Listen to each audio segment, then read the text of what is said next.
komisyonuyla başlayalım istiyorum. Son toplantının dinlenmesi istenen kurumlarından biri de İHA'deydi ve İHA'de adına siz de toplantıda hazır bulundunuz ama bugün de açıklamanız vardı. Özellikle Kürtçenin engellenmesine dönük bir Kürt meselesi tartışılıyor ama hala kamusal alanlarda Kürtçeyi görmezden gelen, yok sayan bir anlayış hakim. Bu nasıl bir çelişki? Gerçekten bu aynı zamanda toplumda güvensizliği arttıran bir etken de değil mi? Tabii ki şüphesiz böyle.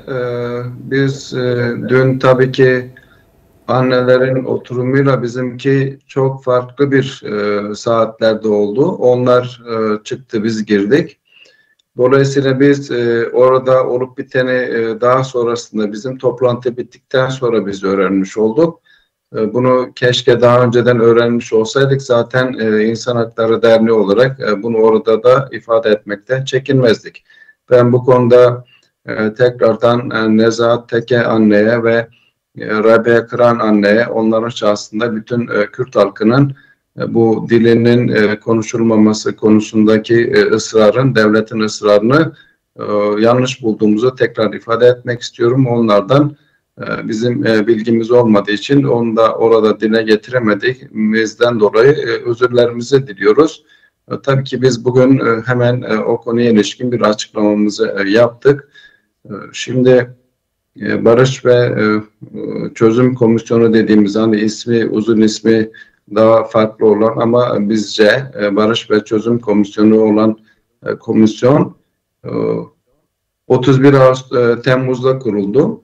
Hemen silahsızlanma töreni sonrası kuruldu. Tabii ki hem bizim hem de sivil toplum örgütlerinin istediği bir komisyon, istediği şekilde kurulan bir komisyon olmadı. Ne yazık ki. Çünkü bizler biliyoruz ki Türkiye'de bu çözüm komisyonları, özellikle Kürt meselesi söz konusu olduğunda masalar bir anda devrilebiliyor. Ondan sonrasında kıyametler kopuyor. En son bu deneyimi 2013 ve 15 yıllarında yaşadık, hatırlarsanız. Şimdi bu başkanlık kararıyla kurulan bir komisyon, kısa süreli bir komisyon, ilk açıklanan biçimiyle 6 aylık bir komisyon. Henüz önüne Sayın Abdullah Öcalan'la görüşmeyi önüne koymamış bir komisyon. Üstelik Kürt meselesi gibi yoğun bir, çok boyutlu bir meselede çözmek isteyen bir komisyon. Şimdi bu tabii ki komisyonun zayıf yönleri ve toplumdaki beklentileri karşılama konusundaki zorlukları. Biz bunu orada da ifade ettik. Bu eleştirilerimizi orada da ifade ettik ama Kürt meselesinin temel adımlarından birisi zaten Kürtçenin ve Kürt kimliğinin anayasal güvenceye kavuşturulması, toplumsal, sosyal, kültürel hakların bundan sonra hiç olmazsa idari anlamda ilk önce bunların kullanımı konusundaki kolaylıkların sağlanması, bir sonraki adımda tabii sürecin ilerleme biçimine göre de bunların yasal ve anayasal güvenceye kavuşturulması. Şimdi ne yazık ki bütün bunlara ilişkinde bir beklenti varken şimdi Kürtçe konuşmayı engellemesi, meclis başkanı ve komisyonun anneleri Türkçe konuşmaya zorlaması zaten başlı başına bir trajedi, komisyonu trajedisi aslında. Ama biz tabii ki komisyonu bunun üzerinden bu eksikliği dile getirmekle birlikte bunun üzerinden barış karşıtı olan güçlerin elini güçlendirecek bir tarzda da komisyonu tümüyle bu sürecin çözümsüz bırakacak, işte güvensiz bir komisyon diye de çok fazla böyle de dillendirmek istemiyoruz. Evet, bu dediğiniz önemli. Çok fazla da dillendirmek istemiyoruz. Sonuç itibariyle bu komisyon çözüm yolunda devletin attığı ilk adım, önemli bir adım. Geniş bir kesimde bunu böyle konuşuyor. Peki bu süreçlerin önemli özelliklerinden biri de aynı zamanda geçmişte yaşanmışlıklarla yüzleşme. hakikatlerin ortaya çıkarılması ve bu konuda da İHA'nın elinde güçlü bir arşiv var esas itibariyle.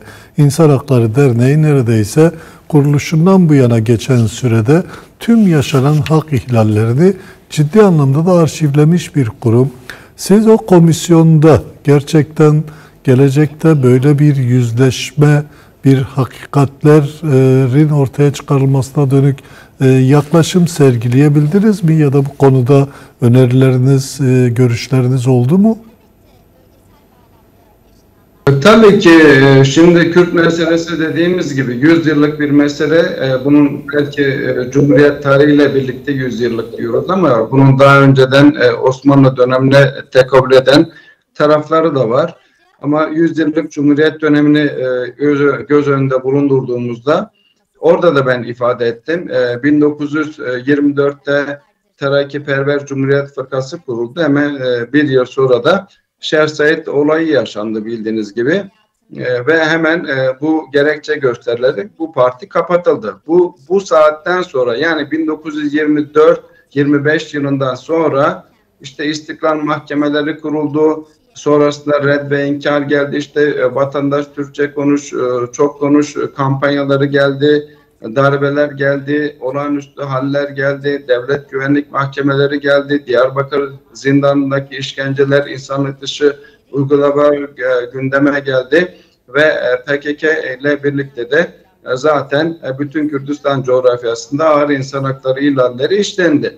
Sizler de saydınız haberin VTR'sinde yani can kayıplarının dışında sivil kayıpları yani asker, gerilla, polis gibi savaşın tarafı olan, aktif savaşan güçler olanların dışında 9454 sivil hayatını kaybetmiş. Bizim İnsan Hakları Derneği'nin ulaşabildiği rakamlar bunlar. Bunların daha fazla olduğunu düşünüyoruz tabii ki. Devletin bu çatışmalarda yaşamını kaybedenler mi siviller? Ya da çatışmalar nedeniyle. Evet. Çünkü kayıpların çok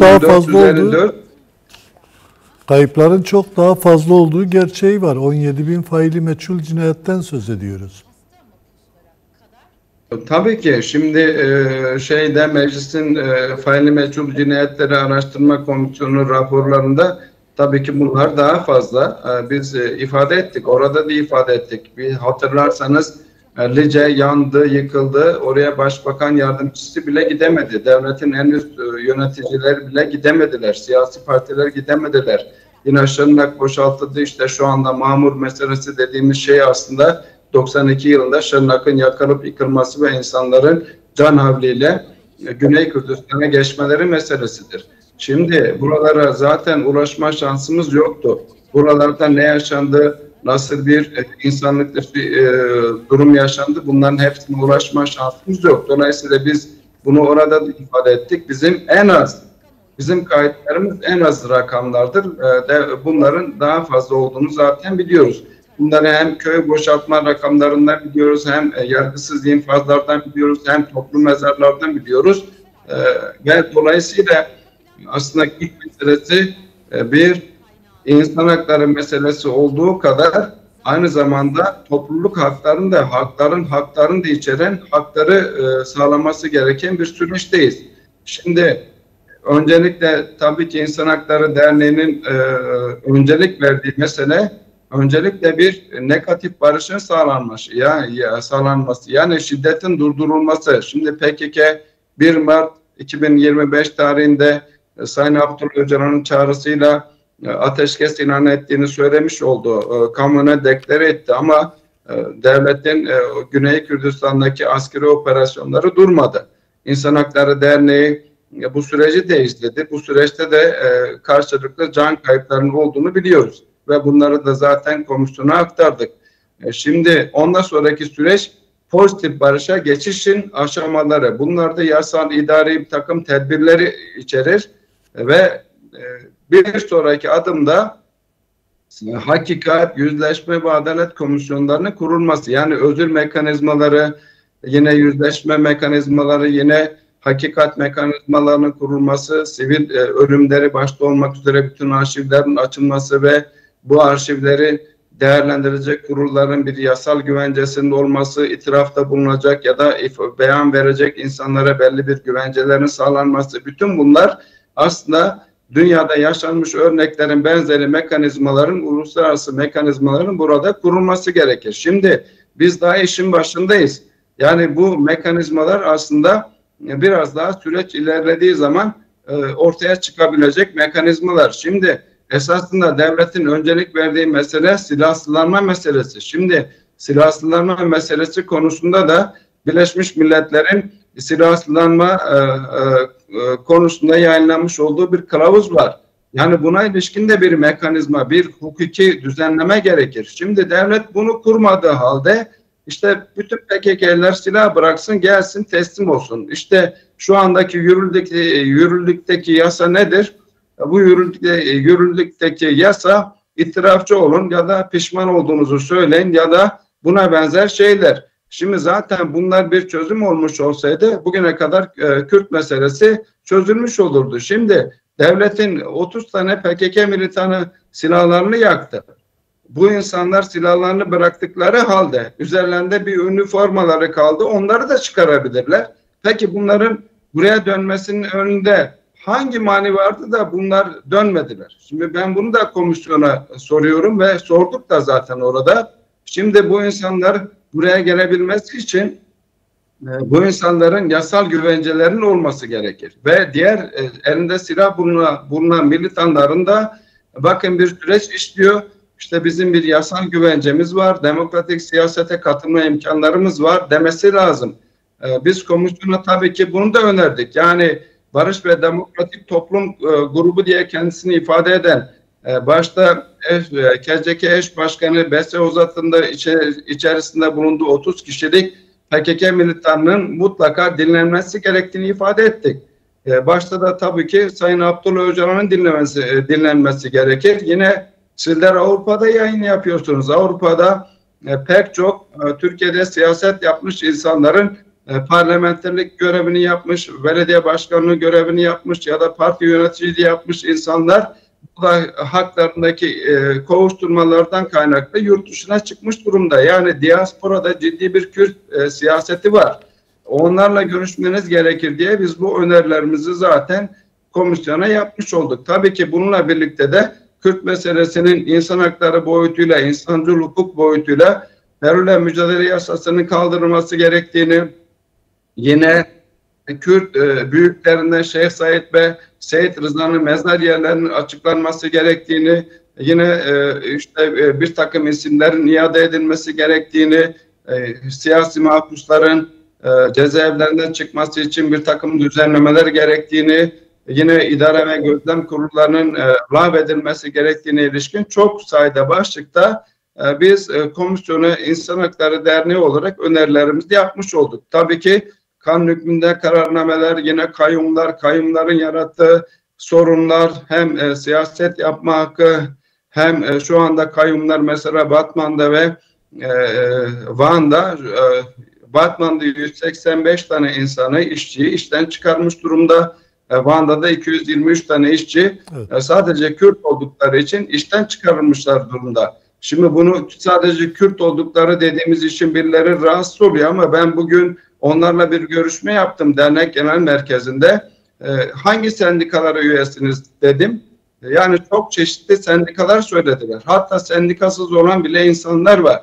Şimdi bu şunu gösteriyor, sadece kayyum işte bunlar Kürt diye bunları işten atmış. İşte bir genel sekreteri almış Bursa'dan, bir genel sekreter götürmüş. Onlar da işte sizler Temmuz'u göremeyeceksiniz diye bir tehditlerle süreci böyle zehirlemişler. Şimdi artık Van'da 23'ünde bir barış mitingi yapılacak. Barış mitinginin bile afişlerine toplandığını gördük.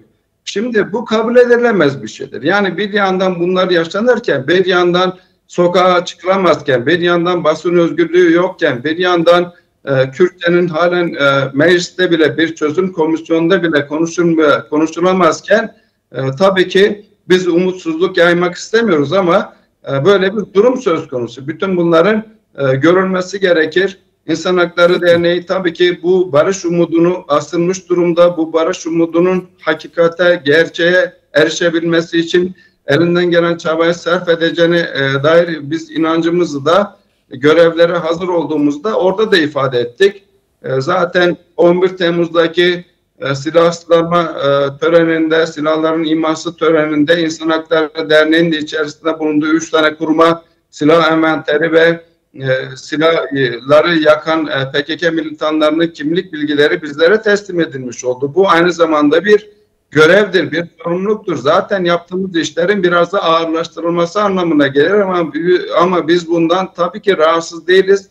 Çünkü bu meselelerin şiddet zeminden çıkarak demokrasi, diyalog zemininde çözülmesi için zaten bir çabanın sahibiydik. Şimdi böyle bir fırsat doğmuşken bunları tabii ki daha fazla yapmak istiyoruz. Peki şunu da sorayım, biraz önce dediğiniz için silah yakma töreninde de bulundunuz ve envanterle kimlikler de, kimlik bilgileri de size verildi.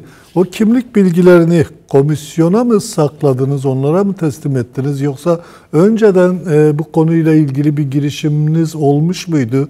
Bu konuyla ilgili aldığınız yanıtlar neler? Bunu sorayım. Ondan sonra tabii özellikle söylediklerinizle ilgili de soracağım başka şeyler var.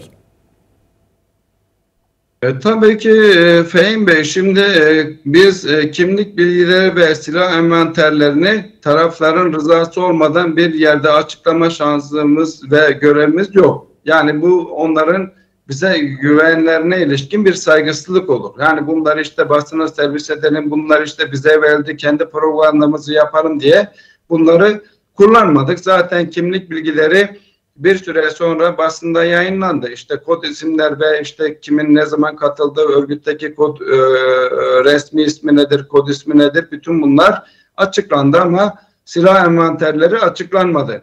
Biz de bu mahremiyete saygı duyarak tarafların rızası olmadan bunları kamuoyuna açıklamayı düşünmüyoruz. Bunlar derneğimizin 3 tane derneğin arşivinde bulunmak üzere saklanıyorlar zaten şu anda. Onun dışında komisyonda zaten biz Barış ve Demokratik Toplum grubunun dinlenmesi gerektiğini söyledik ama bir müzakere biçiminde bir komisyon çalışması yürümediği için onlar ne düşündüler ya da nasıl bir karar verecekler onu bilemiyoruz.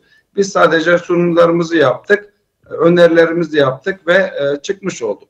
Peki, tüm anlattıklarınızdan siz de, bizi dinleyenler de, biz de şöyle bir yaklaşım çıkarıyoruz. Yani evet, bu adımlar atıldı, komisyon kuruldu ama çözüm iradesi konusunda hala ciddi sıkıntılar var ve bu toplumdaki kaygıları da giderek arttırıyor. Hele son dönemde bazı yargı operasyonları da işin içerisine girince, özellikle iktidarın AKP kesiminden kaynaklı dayatmalarla ortaya çıktığı ifade edilen. Şimdi bunları birlikte düşündüğümüzde gerçekten devlet kanadında, iktidar kanadında ciddi sorunlar mı var? Sizin bu konudaki kanaatleriniz, görüşleriniz de, çünkü toplum bir şekliyle kaygılı ve kaygılarını da çok açık biçimde ifade ediyor herkes. Evet, yani bunun aslında bu sürecin kaygıya dönüşmesinin sebeplerinden birisi Devlet Bahçeli'nin yapmış olduğu açıklamadan, 22 Ekim tarihinde yapmış olduğu açıklamadan sonra Kürt tarafının Sayın Abdullah Öcalan'ın çok sayıda atılmaz denen adımı atmasıyla birlikte, yine PKK bunlara uymaz demesine rağmen PKK'nın bunlara harfiyen uymasıyla birlikte devlete bir yükümlülük doğmuş oldu. Devlet bu yükümlülüğünü yerine getirmediği için başta Kürtlerde olmak üzere ciddi bir kaygı ortaya çıktı. Şimdi 12 Temmuz'da Cumhurbaşkanı işte komisyonun kurulabileceğine ilişkin bir beyanatta bulundu ve akabinde bu komisyon kuruldu. Bu komisyonun kurulması ve bütün muhalefet partileriyle birlikte bir komisyonun kurulması, çok az sayıdaki ırkçı bir partiler hariç böyle bütün partilerin katılıyor olması bir güven yaratmış oldu. Biz bu güveni zaten meclis başkanına da ifade ettik. Yani toplumda ciddi bir beklenti var. Komisyondan ciddi bir talep var. Devlet kurumlarının bugüne kadar karşılamadığı bir takım talepleri karşılama imkanı olabileceğini düşünen bir geniş bir toplumsal kesim var. Yine ana muhalefet partisi burada, Cumhur İttifakı burada, DEM Parti burada, DEM Parti bileşenleri burada ve sivil toplum örgütleri hiç olmadığı kadar bu süreci destekleyen bir pozisyonda. Dolayısıyla sizlerin cesur olmanız gerekir. Bu cesareti de buradan almanız gerekir ama bu eksiklikleri giderek bunları yapmanız gerekir. Şimdi bu saate kadar bunlar yapılmadığı için ve dün yaşanan mesele, mesela dün hem barış anneleri hem cumartesi anneleri hem de bizim oturumumuzdaki diğer sivil toplum örgütleri, ki bunların bir kısmından devlete çok yakın olduklarını biliyoruz, duruşlarından biliyoruz, açıklamalarından biliyoruz. Onların dahi Kürtçe konusunda, siyasi mahpusların tahliyesi konusunda, hani dilleri, jargonları farklı olsa bile işte silahsızlanan insanları, silahları bırakan insanların pozisyonları konusunda ciddi önerileri oldu. Şimdi dünkü mesela Kürtçenin yasaklanması aldı götürdü. Yani şimdi toplum neyi konuşuyor? Kürtler özellikle neyi konuşuyorlar? Aydınlar işte Kürtçenin bile konuşulamadığı bir komisyon neyin çözümü olacak? Şimdi biz başta da söyledim, hani komisyonun gücünü zayıflatmak, komisyonu boşa çıkarmak, çünkü bu tarafların iradesiyle kurulmuş bir komisyondur. Şimdi burada bütün topluma aslında düşen bir görev var. Sivil toplum örgütlerine düşen bir görev var. Halka düşen bir görev var. Tamam, bu komisyon kuruldu ama bu komisyonun eksik gedikleri var. Bu eksik gedikler de zaten bu annelerimizin Kürtçe konuşmasını engellemekle birlikte ayyuka çıkmış durumdadır. Bunları tamir edin, bunları onarın, bunları düzeltin, özür mekanizmasını işletin, annelerden ve Kürt halkından özür dileyin. Biz bunu bir eksiklik yaşadık deyin. Ama bundan sonraki oturumlarda da Kürtçe tercüman bulundurun. Ola ki bir insanda, bir milletvekili de Kürtçe bilmiyor olabilir ve bunların sayısı mecliste ne yazık ki çoktur. Yıllarca birlikte yaşamış olmamıza rağmen ben inanıyorum ki o komisyonda İngilizce bir sunum yapılsaydı o komisyonun yarısı İngilizceyi bilirdi. Arapça yapılsaydı onu da bilirdi ama binlerce yıldır birlikte yaşayan bir halkın ve komisyonun ismine de bulunan kardeşlik denen bir komisyonun, çözüm komisyonunun neredeyse yarısından fazlası ya da %90'ı Kürtçe bilmiyor ya da Kürtçe işte yabancı bir dil olarak düşünüyor. Şimdi zaten bir zihniyet sorununun ortada olduğunu ifade ediyor. Sayın Abdullah Öcalan buna paradigma değişikliği demişti. Yine bunu Devlet Bahçeli de böyle söylemişti. Yeni bir paradigma. Şimdi bu paradigma önce zihinde değişmesi gerekir. Sonrasında da yaşamda ve yasal adımlarda bu paradigmanın değişmesi gerekir diye ifade etmek istiyorum. Bu yönüyle komisyonun eksiklikleri var. Bunları sivil toplum örgütleri, halk, Kürtler, aydınlar, yazarlar bunları düzeltmek için çaba sarf etmeli. Ama komisyonu güçlendirmeli, komisyonu çözüme evrilecek bir takım mekanizmaları kurmak konusunda cesaretlendirmeli. Evet. Çünkü ciddi anlamda barış istemeyen, savaştan beslenen bir kesiminde olduğunu zaten hem Cumhurbaşkanı ifade ediyor, hem Devlet Bahçeli ifade ediyor, hem de Kürt tarafı da bunları zaman zaman ifade etti. Peki. İşte provokasyonlara açık durum dendi. Değil mi? Şimdi bu Kars'ta yapılmayan bir şey olduğunu hani düşünseniz bu açık bir provokasyondur. Şimdi silah bırakan 30 tane militanın başlarına konmuş ödüller vardır, değil mi? Şimdi bu ödüllerin kaldırılması gerekmez mi? Yani bu insanların başına birisi bir şey getirse bu bir provokasyon olmaz mı? Bu süreci bozmaz mı? Yani biz bunları düşünüyoruz, devlet bunları düşünemiyor mu yani? Şimdi silah bırakmış, ismiyle kendisini feshetmiş bir örgütün liderleri, bir örgütün yöneticileri hakkında siz halen 20 milyon TL'lik bilmem 10 milyon, 15 milyon TL'lik ödüller koymuşsunuz ve bunları değiştirmemişsiniz. Bunları kaldırmamışsınız. Bir yasal güvence de kurmamışsınız. Dolayısıyla bunlar eksiklikler, bunları yüksek sesle dile getirmek, bunları konuşmak, bunları gündemleştirmek gerekir ama komisyonun gücünü zayıflatacak bir sürece girmemek gerekir diye ifade etmek istiyorum. Peki.